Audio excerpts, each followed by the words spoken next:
Divas. Welcome back to another episode of the podcast. And today I am joined by a true multi-hyphenate. She's a singer. She's a reality TV star. She's the host, most importantly, of Jessa Couple Things, which you got to follow on all platforms. And now, honestly, her boldest hyphen yet is being a true dumpster diva with me on Dumpster Dive. Jessie, welcome to the podcast. Jessie Woo. I didn't even say your full name. Jessie Woo, welcome to the show. That's me. Your Haitian brother, Tom Hamlet. Yes, my Haitian. You know what's so funny? What? There are Haitians who really look like you.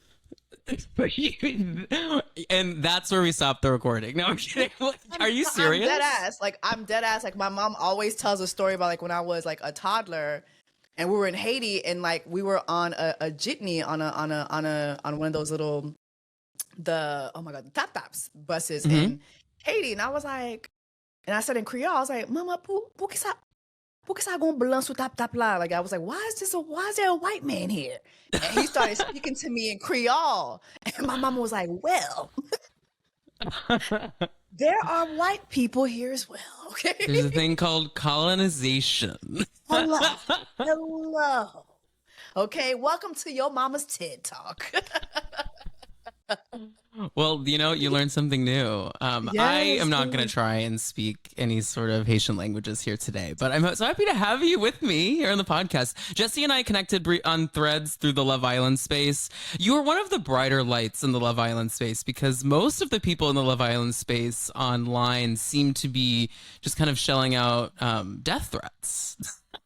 Well, I mean, I got a lot of death threats. Me too. It's crazy. Oh yeah, I had people lie on me saying that I laughed at an essay that never happened. Like it just was like covering Love Island was crazy this year for me. I was like, whoa, like I covered it last season and it was like, you know, just kikis. Yeah. This season, it's like, first of all, the racism was crazy on the show. And I think it woke up a certain part of the internet as well.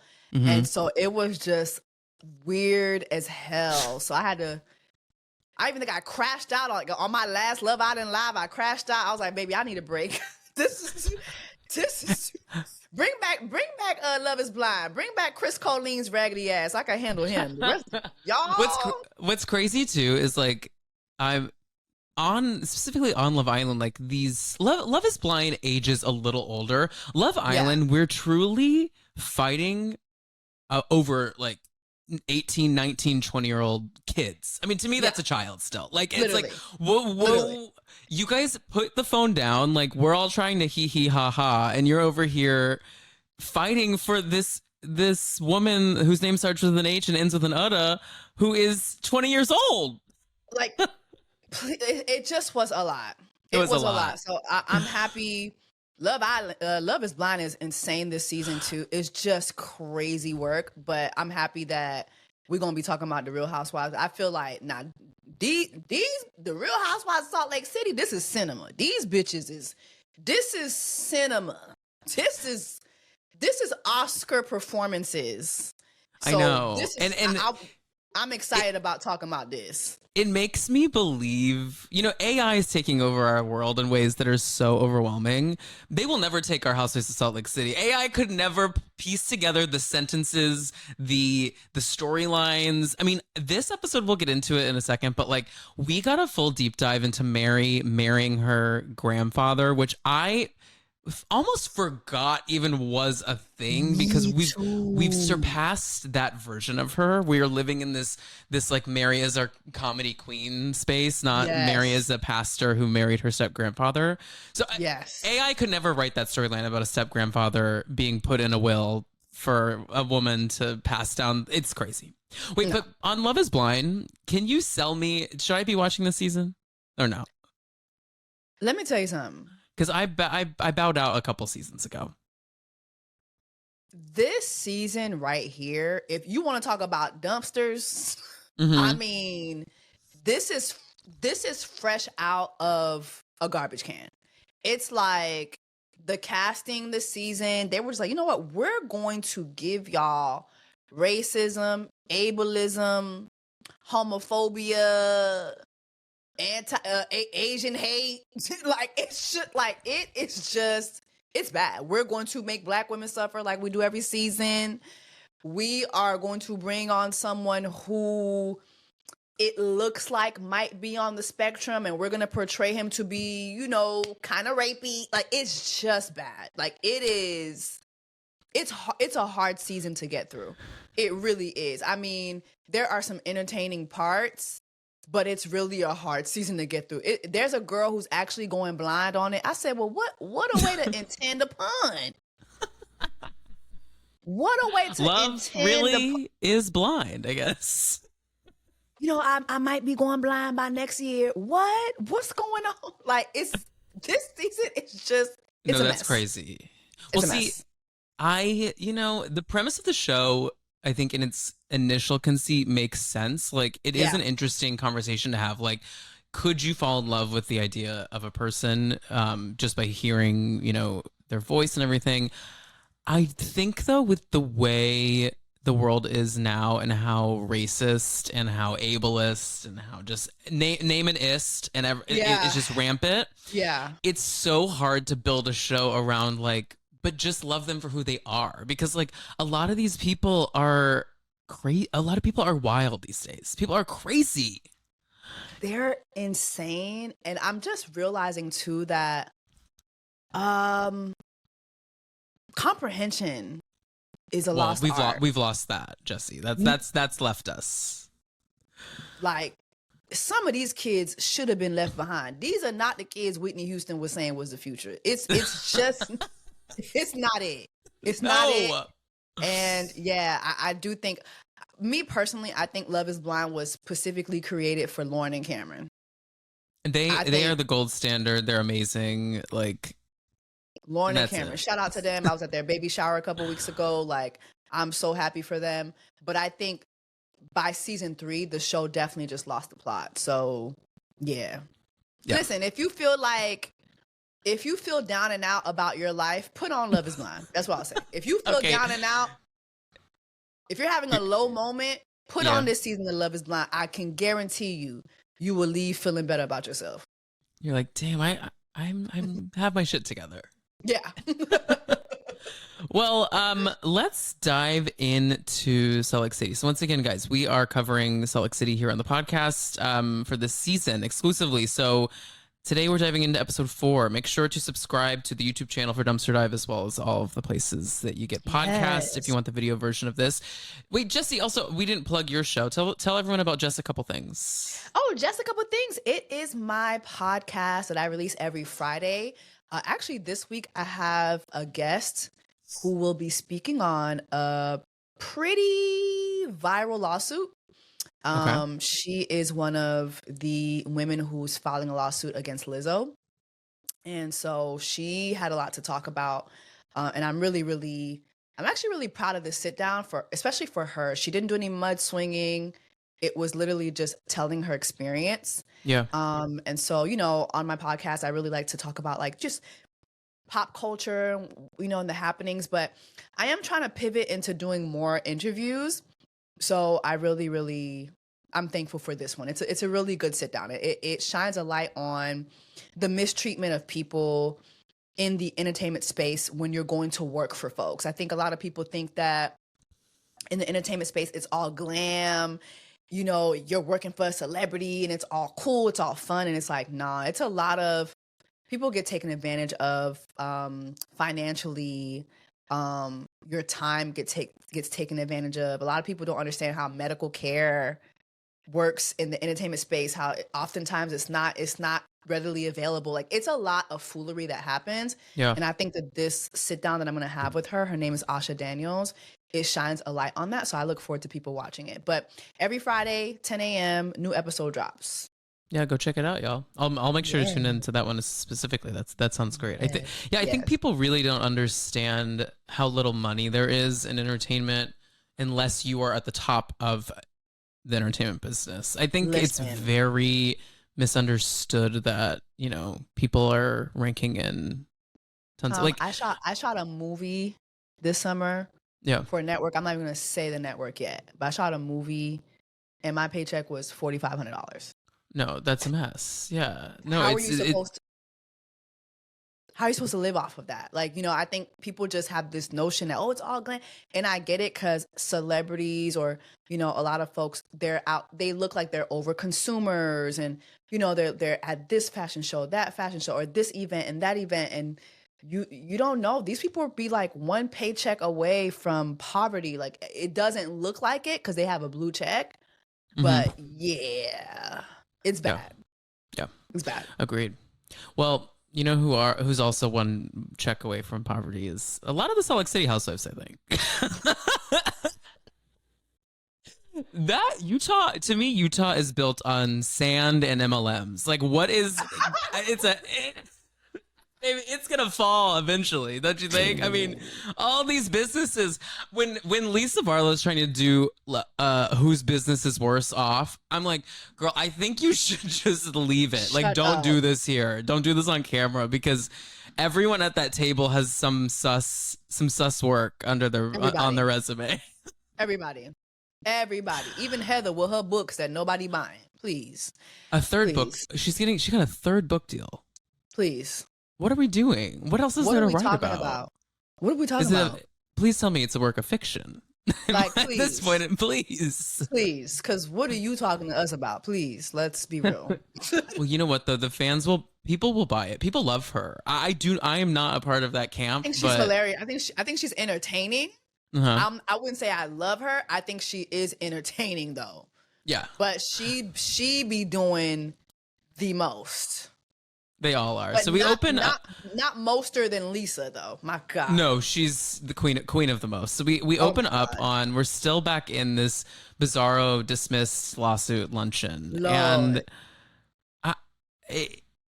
it's crazy to me. It's still the whole last couple of weeks since that first episode aired of the lunch, I was like, what energy it must take to be so high on your own supply. Like, she is so high. Lisa really believes that she runs this town. She believes she runs the film. I think she thinks she runs the entertainment industry. Like, no. And these lawsuits aren't real, I think, that she has up. I think there are lawsuits that are not being put up there that are real, that have yet to be, you know, spoken on. So it's a mess, but somehow we come to some form of resolution. I've never been at a table where me and my friends all scream at each other, and then an hour later are like, can we just say that in the end we love each other? Like, I just don't think that's real.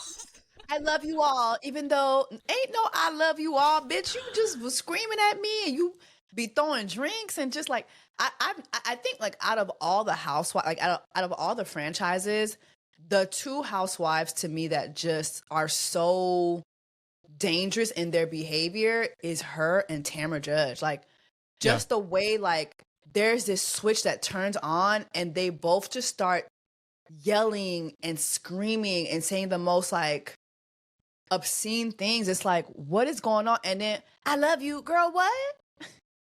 Yeah, I think that it's a bit of they think they're doing Housewives, but, like, they're both a little too. They don't have a humor about themselves, so they can't, like, lean into it a little bit, because in the end, the things they're screaming about do actually deeply hurt their feelings, and they can't. I don't know that they know how to acknowledge they don't have that, the like, wit. Yeah, they don't get that. Like, if you can't say it nice, say it funny sort of mentality that a lot of people on these shows do. That's why I personally love Angie, because Angie does say some mean ass shit about these ladies, but it's kind of hilarious, like the way she goes about it, like her digs on Lisa and that shampoo that had dust all over it, and oh my God, it's funny. Oh my God, it's funny, but Lisa takes it personally. Dust. Yeah, she does. Your shampoo was you and your son's shampoo was collecting dust, like, because ain't nobody was shampooing nothing. Your shit don't even lather, you unlathering hoe. Like, it was like, yes, get her ass. Get her. Yeah, so, but before we got to that, Angie brought up at they were just, Lisa's coming for everyone's businesses in defense. And so Angie's like, well, what happened to Fresh Wolf? Like, that was a thing you did on this television show. And it's nowhere to be found. Right. And she's essentially like, don't bring up the kids, don't do this. It's like, girl, you're the one that made your kids a business on national television. It's going to come up. My thing that I really hate a lot of times, like when I watch these shows, it's like, oh, you talked about my kids. No, I did not. Like, I did not say anything specifically about your child. Like you just said, your child was linked to this business. So I'm focusing on you and your business. It just so happened to be your child is tied to it. I just really, really hate that. Like, it's like, can we please? And then like, can y'all please stop acting like y'all don't be talking about each other's kids? Cause y'all do. Please, like, can we please be for real? I'm not saying it's right, but no, all y'all talk about each other's kids. Parents do that in real life. Like, parents talk about other kids at their kids' school, their kids' parents, everything. It's a thing. I grew up Haitian. Like, my mom be like, so you don't, why you don't have their good, like, her kids? You don't see her kids have sweaters? You have sweat bees. What is that? Like, please, like, I grew up like that. Like, they're bringing up other kids. They're comparing you to other kids and other people's parents. Like, that is a thing. It's something that happens in all of our cultures. Like, please stop acting like it's an off-limit thing. It's not. As long as you're not, you know, being disgusting and you're like, you know, throwing jabs at somebody's child. I just don't get the whole kids is off limits. Y'all are on a show where y'all are showcasing your kids, your families, your husband. Like, it's all on the show. So how is it off limit? If it's on camera, it's on limits. Right. Period. Well, last season, or was it last season or 2 seasons ago? Regardless, Lisa's eldest son, he was going on his mission, and she featured it on the show. Yep. Which, don't get me started on missions, but a mess. But regardless of that, that was the whole thing on the show. And then people talked about it on the show because, like, she was making it her storyline that I'm sending my kid away on a mission. And then she was like, why are we talking about the children? It's like, you are taking to the camera right here and saying, like, I don't like that he's going so far away on his mission. I don't know that he believes in the mission. And then when someone else said it, it's a problem. You brought it up. You brought it up. Exactly. It's a talking point. So guess what? We're all going to talk about it. Period. Like, again, I'm not for like calling another person's child names or being disrespectful, but like, if something's on camera, if you're filming it and it's a talking point, why can't I talk about it? Like, it's just weird to me. Yeah, I completely agree. Yeah. So Heather gives this emotional kind of cheers and is like, let's move on. And somehow they do. And then Brittany, the friend of Brittany, she posted on Instagram, I guess, that they all went and got like dinner after this. And we're all like buddy. She had a video of them all just like cheersing and laughing. And I'm like, okay, like, I know the show is like fake-ish, but like, this is crazy. Like, you guys can really like, just go hang out after this. That's like, you know, there was one time Nene Leakes did an interview. I think it was like on Carlos King. And she was like, there were some scenes that they would shoot and like, I mean, mud is being swung. And then after, well, let's go get a drink, girl. What we doing? What bar we hitting up? And it's like, bitch, you just called me broke. Like, what drinks am I buying? Like, what's going on? You know what I'm saying? So yeah, I feel like now with social media too, it's like, can y'all please just keep something secret? Keep some things secret so we can think that this is real. Please, like, let me be ignorant for a little bit. Please, y'all are ruining it. Yeah, I completely agree. That did upset me. I was like, Brittany, I don't want to see this. But we get some scenes kind of bopping around. A highlight here was Heather and Mary get lunch, and Mary says that she doesn't like to drink tequila because it smells or tastes. No, it tastes like hospital. It tastes medicinal. Do you drink tequila, Jessie? I love tequila down. See, I can't do it. I'm a rum girl first. I'm a Caribbean girl. I'm rum first. Tequila second. Got it. Tequila, I like it. I really like vodka. Yeah. What do you like? Well, I like tequila, but my physical body has a reaction to it that I still don't totally know why it does this. But I break out into hives when I have tequila sometimes. Tequila? Yeah, I don't know what it is. Is it depending on the brand or just tequila period? So I think it is kind of brand specific, but also I I can drink mezcal. Okay. It's like regular tequila. I can't, but you don't like mezcal. See, I like mezcal. It is good to me, but I feel and like then I like vodka. I feel like mezcal tastes like tequila with rubber tussing together. It's like, that's the one that tastes like hospital. Yeah. Take this if you're trying to heal up and you're trying to get fucked up at the same damn time. Like, no, I hate that. No, I mean I'm basic, and so I like a nice vodka martini, sadly, you know. Okay. It is who I am.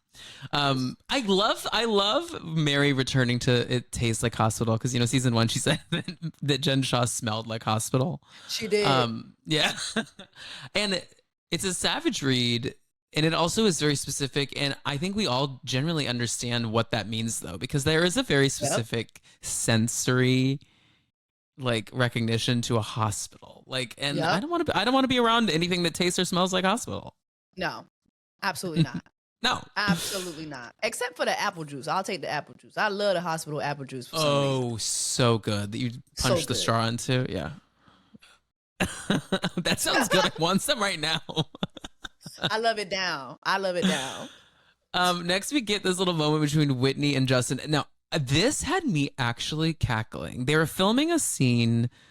They called production. They're like, we got nothing today. Like, come over. We're gonna set up our stripper pole and talk about our stripper pole. She says she wholeheartedly says to camera, I miss when people used to say, Whitney's that girl in Salt Lake City with the stripper pole, and now I'm just a CEO. I'm like, girl, you're not. And mind you, a CEO of what? Well, remember what I said about MLMs. What business venture is it this month, Whitney? Please, a CEO of what? I know. Do you know the drama? Have you followed like the TikTok drama about her business? The Alibaba. Well, that's yes, it's sort of connected to that. But she had this. It was called Prism, and she had this. It was an MLM, so there were people selling the jewelry and all that stuff. And she had an event allegedly that, for all of like the top sellers to go and like talk about how they can sell more. And all of the sellers got to the venue, and there was no signage. There was nothing. And it was out of state. They traveled. And so I don't know if they took legal action against her, but like they went to TikTok and were like, we're here at what was supposed to be the Prism like meetup, and no one knows what we're talking about, like at this hotel. People made videos? Yes. No, I didn't see that. I'll find them. I'll send them to you. It's good. Oh, girl. I mean, it's a mess, but it's good entertainment. Whitney, please sit your ass down. Talking about CEO, just girl. Please. Now, what are your thoughts on Bronwyn? Because I know, once again, you took a little break from watching the show. You jumped in last season. Love Bronwyn down. Okay, great. She reads the girlies for Phil. I actually think Lisa has her match. I don't think it's a match. I think she's better than her at it, to be honest. I think she's better because she thinks things through. She's more strategic with what she says. And if you fire at her, be ready, because she's going to fire back, and it's going to be 10 times what you said. That whole gout dick moment, and she was like, okay, so I suck my husband's dick. Okay, don't you suck dick? Like, it was like, yes. Like, I feel like she reads really well, and she stands up for herself really well. I think she's funny. I think she's fun. I love the way she dresses. Like, I think she's got that gaudy pop 90s type of vibe. Like, I don't know. Like, it just gives like, I just love her down. I actually wish her and Mary would link up more. I know that she was kind of like brought in. Was she brought in by Mary? No, she was brought in by Lisa. No, she was brought in by Lisa, which is the craziest part. Yeah. But I wish her and Mary would link up more. I think her scenes with Mary. Mary was on Watch What Happens Live last night, and I believe that she said on the show that Bronwyn and her are very, very close now. Like, I think they become really close through this season, and they're like, they're best of friends. I agree. I think we need the two of them. I think Mary gained a lot of respect for her in that luncheon scene we got in that first or second episode, whenever that was, because I think she was like, oh, you are good at this. And like Yes. you know how to put this woman in her place. Because Lisa is a bully. She is. Oh She just my bullies people God. and says the most base insults. And it makes for good TV. It does. We would not Yeah. have, story movement here without it. But Bronwyn Bronwyn and Lisa kind of have a sit down here and they like talk about how they can move forward, blah, blah, blah. Yeah. But Bronwyn still checks her. And I'm like, thank God because Lisa's trying to be like, I don't think you're a slut. And it's like, well, you did. You called me a pig and you said that I sucked gout dick.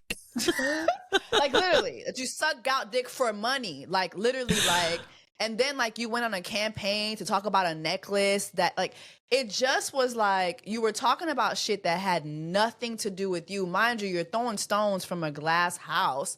Right. And then like I'm really happy that she brought up the whole thing about her daughter. Like you had no business saying the whole pregnancy thing that she allegedly hid her pregnancy.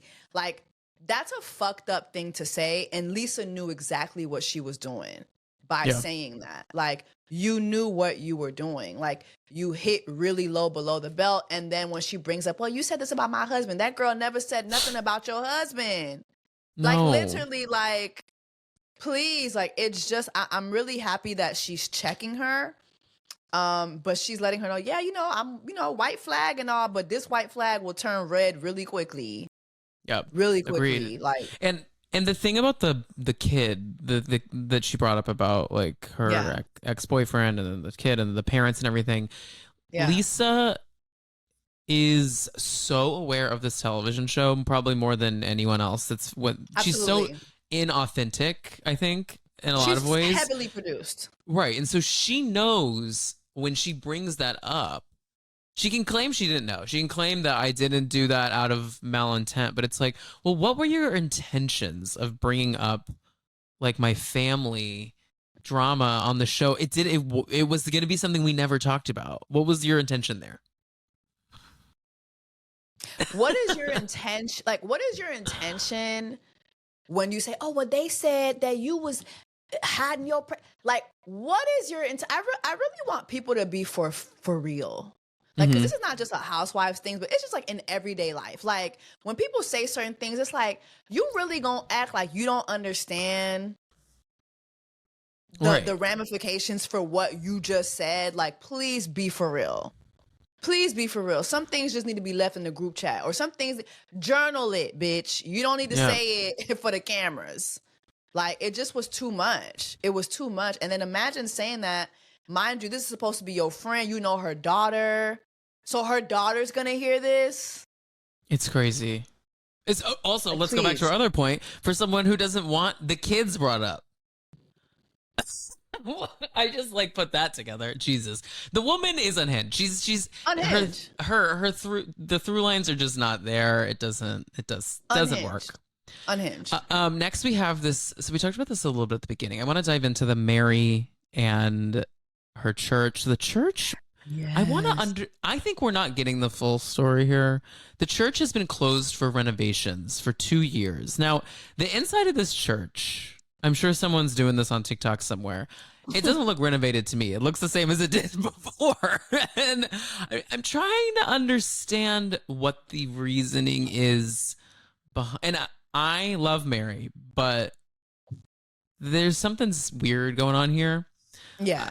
Okay. And then Mary reveals that it don't take no damn year to change the flooring, and please. No, it doesn't. And you don't close a church for that. No. 2 weeks ago, I had carpet. This room was carpet, okay? Shout out to Emerson, okay? One thing about Latinos, they going to come in your house. They going to renovate quickly, okay? Got to work, got rid of all my carpet upstairs, and got me together quick. It don't take a year to renovate.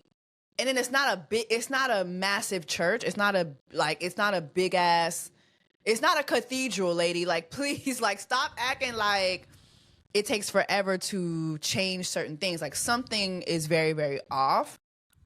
Also, I kind of feel like, why are we not seeing her husband? Like, she did kind of answer it in the last season's reunion that, her husband was just kind of just not interested in being seen. But why though? because he was all in the camera season 1. I mean, there was kind of some backlash by that, but still, like, yeah.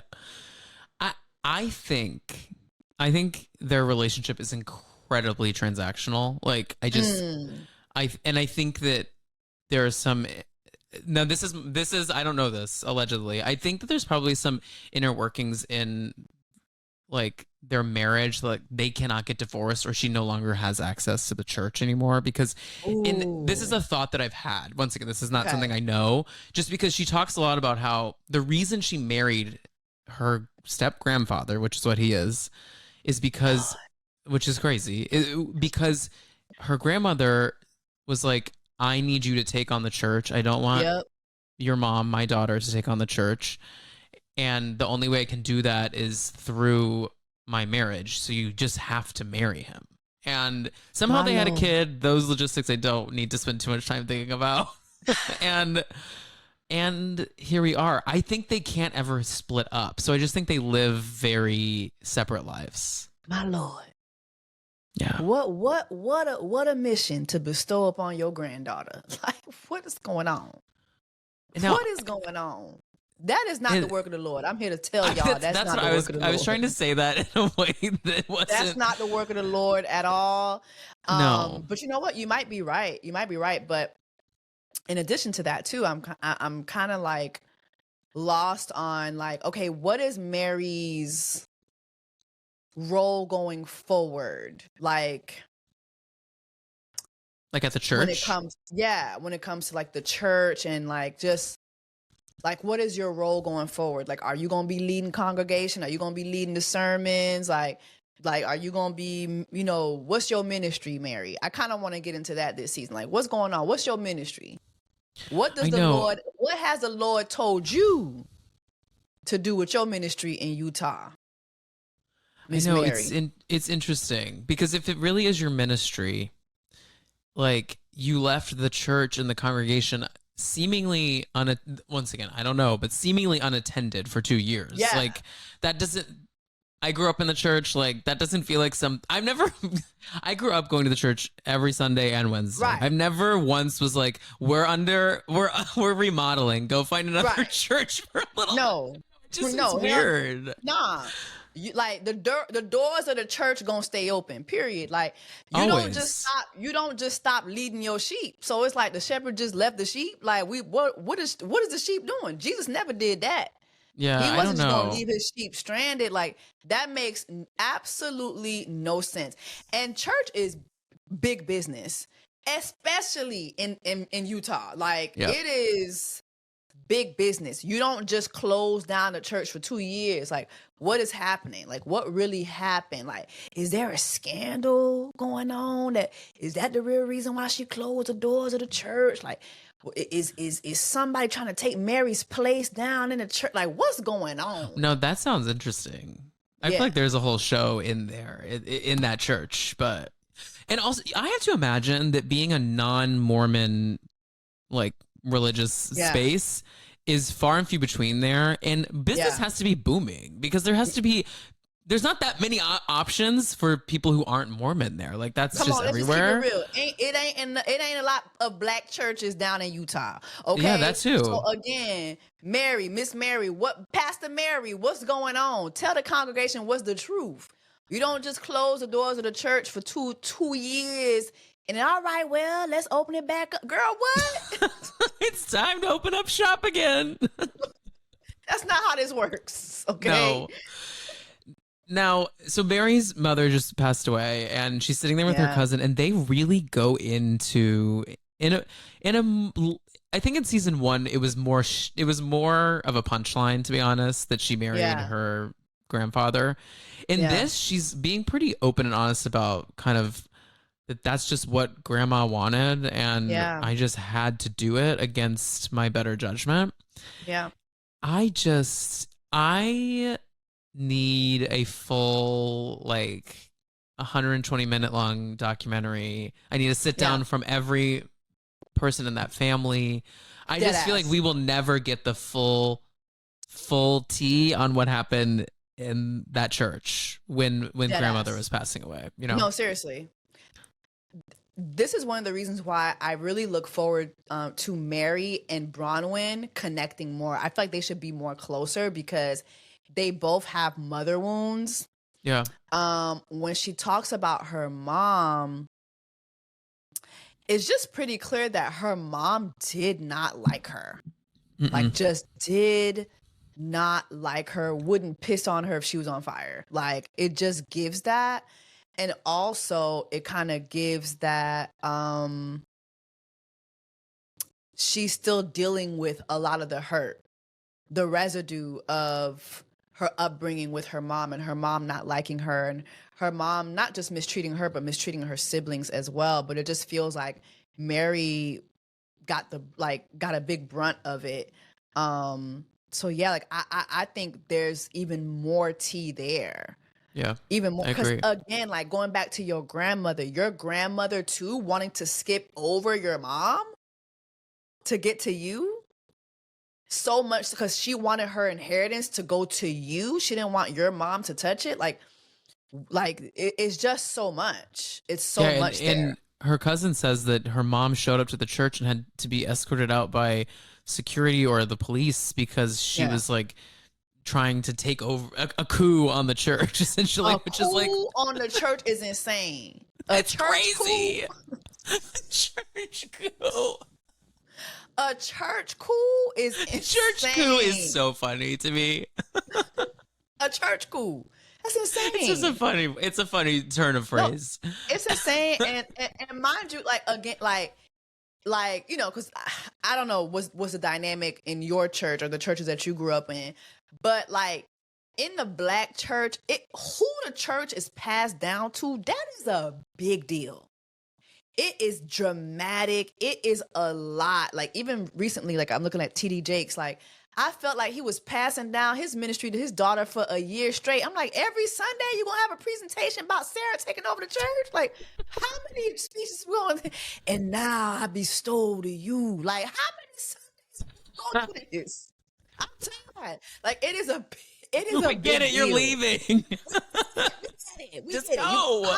We get it. You got caught down at the Diddy party. We saw the pictures. We get it. Okay, like, we get it. Damn. You got caught at the Diddy brunch. We get it. Now you passing on down to church. Okay. Like, it is a big deal, like passing down. So for her grandmama to pass over her mama, like, I wonder what the tea is. Like, it's gotta be some tea. And she's kind of spoken about it a little bit, but it's gotta be some deeper tea between her mama and her grandmother. Like, it's just a lot. I feel like Mary's been through a lot. And there's still so many layers we still haven't gotten to, because I think Mary has a lot of trouble expressing herself too. Yeah. Like, she's very hesitant and she's I feel like she's regressed a little bit with what she shares, but she's still entertaining. Like, I never want her to leave this show. Like, I never want her to leave, but I'm like, okay, I kind of do want her to open up a little bit more now. I think it's just going to be slow. I don't think that I think this just was never something in her world that she thought she would do, a show like this. And so I just think that thankfully she carries wit and like just a general kookiness that is so watchable. Yeah. I think we'll slowly get more and more. But yeah. Well, speaking of mom stuff though, we get this insane mother-daughter scene with Bronwyn, and I think her name was Muzzy or Muzzy something. Muzzy. That my jaw was on the floor. So essentially, last week she had a scene also where she was like, "You better get used to taking care of old people because Todd is the next one to be in a home," essentially, and that she would be nowhere if she hadn't married for money. God. That was crazy. It's like, well, you also wouldn't be sitting in this home letting us take care of you if I hadn't married for money. So I wouldn't sound too mad about it. The nerve. And we get this unpacking essentially of her childhood as like a young mother living at home in the Mormon church with Mormon parents, and she essentially just says that your daughter is becoming a slut because you're a slut. Yeah. Wild work. What are your thoughts, Jessie? You know, I've talked about this before on my channel. You know, I haven't shied away about talking about my relationship with my mom. That's something that I've talked about, like, recently just started talking about. And, you know, I think that it's so normalized to talk about bad fathers. It's not normalized to talk about bad mothers. But I'm really, while this was a very ugly scene, I'm really happy that we're kind of shining a light on mother-daughter relationships that we usually don't shine a light on. For instance, like even in Real Housewives of Beverly Hills, Sutton and her mother, my God, like, but I didn't think anything can beat that. Muzzy? No, I would take whatever that woman's name was any day over Muzzy. Oh my God. Like, Muzzy clearly doesn't like her daughter. No. Okay. And it has nothing to do with her daughter not being a good daughter, her daughter not being a good Mormon. It has everything to do with the fact that Bronwyn seemingly has always lived her life outside the lines. She's colored outside the lines, and her life has still panned out great. Versus, I think her mother, who was Mormon, the Book of Mormon. Okay, and her life has not panned out the way she sees Bronwyn's life. Like, oh my God, you did all the things wrong, but yet you're still being rewarded for that. You're still in this big old house with this rich husband. What about me? Like when she said the thing about how, oh, if it wasn't for me watching out after your child would have probably went into foster care. What? That isn't and she made it. She immediately after saying it, Bronwyn's like, that literally, you just made that up. Like, that is just not in any world something that was ever on the table. That's like a storyline that you made up in your head, that you didn't get to go to the local coffee shop every day like you wanted to. And so because of having to take care of this child who would be in foster care, if it's just it's insane to me. And you know, I think faith is one of the most interesting parts of this show, because I think it plays a role in so many of these dynamics. And I no longer go to church and don't really know what I believe in. I don't blame you. And I say this as someone who grew up in church. My father was a preacher. My grandmother had a big Kojic ministry in Montreal, Canada. My mom is an evangelist. Like, I used to work on staff at a church, at a mega church down in South Florida. I've seen and heard it all. And there was a moment in my life where I had to find my faith for myself. Like, I had to find God for myself. Because let church folks tell it, you're demonic, you're gonna go to hell for every little thing you do. Like, there's no forgiveness. God is like, they're so stuck in you know, I'm kind of educated a little bit on the book on Mormons, but I know, like, in Christianity, I feel like a lot of Christians are so stuck in the First Testament. Like, it's like the Old Testament is all they live by. You would think like they were never introduced to the red writing in the New Testament. Yeah. Like, it's like they just don't believe in Jesus Christ at all. Like, they'll say it, but their values are so Old Testament. It's so MAGA. Like, MAGA is so Old Testament coded. Yeah, damnation and just like the evilness of But you know, like, I think as times change, I think our millennial generation, like, we have really started to create different ideas for ourselves. And I think a lot of the generations before us, maybe Gen X falls into us too, but like boomers and back, like, they feel very wronged by the idea that, like, everything they believed, like everything that they were taught, everything that they were indoctrined into isn't necessarily the only way or isn't the right way at all to do any of life.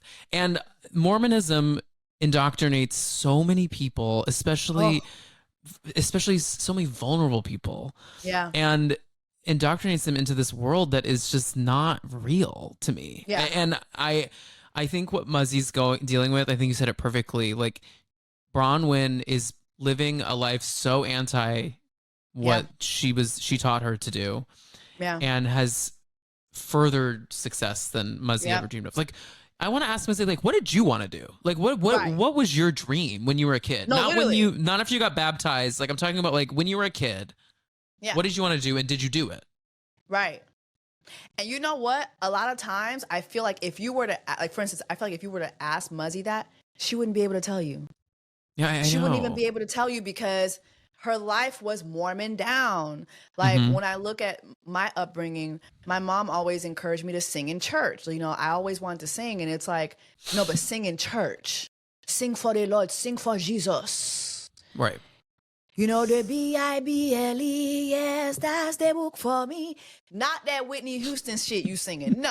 You know what I'm saying? No. You know what I mean? And so I think when mothers who have been indoctrinated into these religions that are so anti-women, anti-women, anti-women's rights, anti-women having autonomy, and then you have a daughter who just is living in the world that she's creating, and you see her just like flourish. That is a dagger, because it's like, oh, I didn't know that I could make these decisions, or I could make mistakes, or, you know, I could fall and still get up. But here come this bitch. You know what I mean? Like, it's kind of like, it's crazy. It's jealousy. It's envy. Yeah. It's jealousy. It's envy. How do you, as a grandmother, how do you open up your mouth and even say something like that? How do you open your your mouth? That's your granddaughter. That's your You're speaking on her. Yeah. That's your grandbaby. Of course, my grandbaby would never be in foster care. That's not even a discussion. What are we talking about? And then you're acting as if Bronwyn wasn't going to work. That lady was going to work. That's where she met Tom at. What are we talking about? What are we talking about? Yeah, it's sad. It's disgusting. It really is. And the way she was saying it too, like, very much, yeah, well, did you think about me and the life that I had to live because you had a daughter? She thought she spilled. She was like, I just said some truth here for you today. Take this word. And Bronwyn said to me, like, you realize that, I think what she wanted to say was like, you realize there's a camera there and there's a mic on you. They will use this forever. And it's not. And Bronwyn's like, it's not making me look bad. It's not making my daughter look bad. It's making you look terrible. It's you. So I already had to deal with this other family. And I had to deal with you treating me this way. So yeah, I think that Bronwyn, girl, she's one of God's strongest soldiers, because this was a hard like, as I was watching it, I felt like ooh, like it was like, damn, like every time she opened up her mouth, I was like, oh, it gets worse. It's crazy. It gets worse. Yeah. And you know what? I mean, Todd is an interesting person, and he's going to see this scene or hear about, like, and he's going to say, and that's a wrap on Muzzy. Because here's the thing, Todd has the money. One thing about Todd, too, is like, I feel like last season, people really didn't digest him well. But I know what kind of guy that is. He's a very no-nonsense type of dude. Like, hey, we doing this show, but I'm going to tell you right now, I'm not with the fuck shit. I'm not with the fuck shit. And I feel like Bronwyn, she needs a husband like that. Like, yes, there's times when there's like little awkward moments between them two, but I really hope she doesn't let this show rock the boat with her marriage. Like, girl, do not lose your husband over this show, please. I don't think she will. I think Todd's delivery is nightmarish, but I also think just in the confines of the show, it all comes across much worse than I think it actually is, just because it's a show. Yeah. And husbands don't look great on these shows. Let's just be honest. Like, for instance, on Atlanta, Charles Oakley has a very messy delivery on everything. He won't even say he loves his wife on camera. No, but you kind of do get he is loving to her when the cameras go down, you know? Yeah. But he just can't seem to find a way on camera to make it seem like he's a decent husband. I'm going to embarrass you. Every time these cameras go up, I'm going to make you look like you dumb and I don't like you. Like, it's Wait, now just weird. speaking of Atlanta, did you see the news that Portia is, I guess, dating a woman? I said, no. You know, isn't that interesting? Not my Cassie sister swimming in cooch. What's going on, Portia? I think we all kind of saw this coming, I think. And I'm happy she's leaning into it. I honestly, I think Portia Williams, you know what's crazy? I was blessed to go to her wedding. Her wedding was magical. Like, I remember when she came down the aisle. Unreal. In person, it even looked even more unrealer. Like, she just looked like a being from outer space. She didn't even look real to me. And I just remember her and Simon just looking so in love. I would never think like this, like things would get here so fast. But I think Portia is probably in a season of her life where she's like, you know what? Bring it on. Bring it on. I'm going to try everything. I'm down to the buffet now. So bring on the cooch, bring on the zick, bring it all up. What we doing? Are we mixing the two up? We're going to do two at a time. What we doing? Like, I think she's just like, bring it on, child. I've had it all. I've been married, been divorced. I don't care. Now I'm just going to have fun. I think after a man just does what Simon did to her, some good lesbian sex will do a body good, I think. I think it'll really get her together. I think she's going to be, think about her and Simon move quick. With a woman, it's going to move quicker. So fast. No, that's the thing. And then she's let me tell you, Cancer girlies, we move fast. So Cancer is my rising. So like I deeply identify as Cancer. I'm Cancer, Sag. I'm Sagittarius sun. I love Sag down. See, I love Cancer. It's why we vibe, I think, because like we just get each other's. Yeah, I feel like Cancers and Sages, we can. This whole hour we've been chatting is like hee hee ha ha, and then we like really wax poetic on the most like sensitive moment, and then we just forge ahead because that's what you got to do. Exactly. But no, I've never been blessed to have lesbian sex. I thought about it, and then my man came into my life. And I haven't either. Right.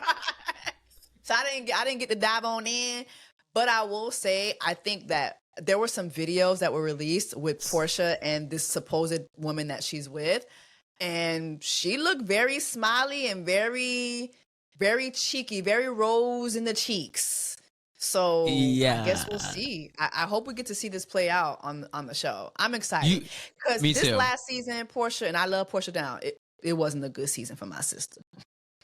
I think she just had a lot of boundaries, unfortunately. Like that she didn't even set for herself. Like that Simon set for her, and I just think that she was kind of struggling, and then the Shamia stuff just did not work. It did not land right.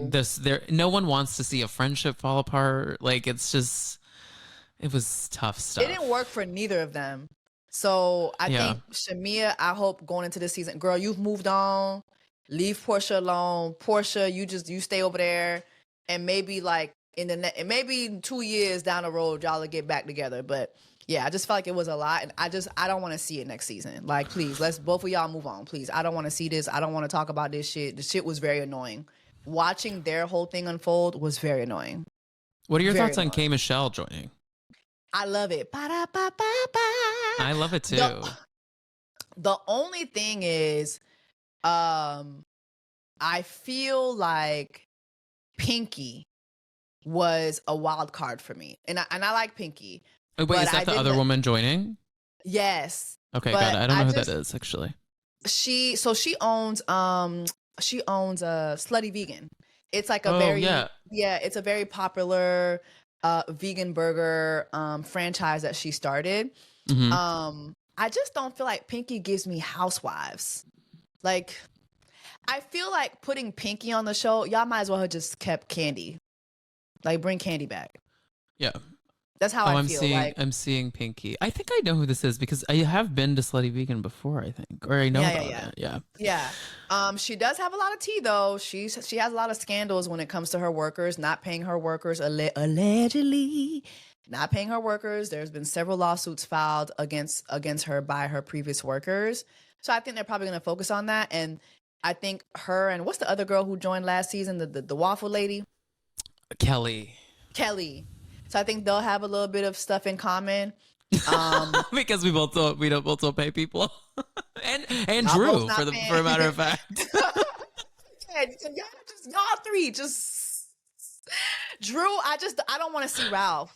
I love Drew. I just hate that she comes with Ralph. I know. Wait, it's so annoying. Speaking of Drew paying people, his box head ass. Like, I'm tired of seeing his box head ass on my motherfucking screen. And he's so fame hungry. He's exhausting. But no, exhausting. Drew just recently posted a video of herself singing. I think like the Shade Room or there's a Bravo Shade Room picked it up because someone commented underneath it said, "Can you please pay me?" Someone she owes money. It's like, can you please pay me? Oh my God, no. Yes. She always has that type of allegation, but she always is like, no, it's not true. She always seems to beat the allegation, but then the allegation comes back. I don't know what's going on with my sister. It's trouble. I don't know what's going on with my sister, but I'm excited to see what ATL is going to bring. I think RHOP is really good. Loving it. Did you watch the premiere? Absolutely. It was really good. She's handling the girls. It's like, damn, Stacey got y'all shook. Like, we resorted to stank breath allegations. That's what we're doing. I know, but I have to laugh. I'm sorry. Them talking about her hot breath was hilarious to me. That just means she's hungry.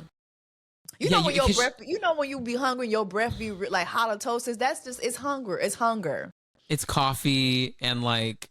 Nothing else. Yeah. I need my sister to eat more. But and then the whole Wendy thing with Kier. I'm like, girl, what's going all this because she ain't waved to you while she was on stage? Well, no, Kiarna, I want every bone in my body wants to like her as a housewife. But I just think we've missed the mark here. I don't really know how this is her third season on this television program.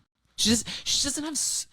Like, some people don't have star quality for the housewives. It just doesn't. Yeah. They're probably wonderful people. I bet you we would have a great time with Kiarna if we went and got drinks tonight. Like, but I just don't know that she doesn't carry housewifery to me. I feel the same. I think there's a certain formula. Like, you've got to have something going on, which she has. You have to have the personality, which, like, it doesn't give like read a bitch down. Yeah. It's not giving funny. It's kind of giving, okay, you cool. And then you don't have the husband. Like, your man is corny. He's not coming off good on camera. You know what I mean? Like, Wendy, she has all those things. Like, she has all those things. Then you have Stacey, who, okay, is not married, but Stacey lies. And I love it. Like, it's so good. I feel like if you don't have the life, you need to be a liar. You've got to be a liar, and you've got to be able to stand in your lie. And I love that about Stacey. She gonna look you in the eye. She gonna lie to you and be like, but I didn't lie. Did I lie? So you're focused on my lie? Yes. Lie to me, Stacey. I love that.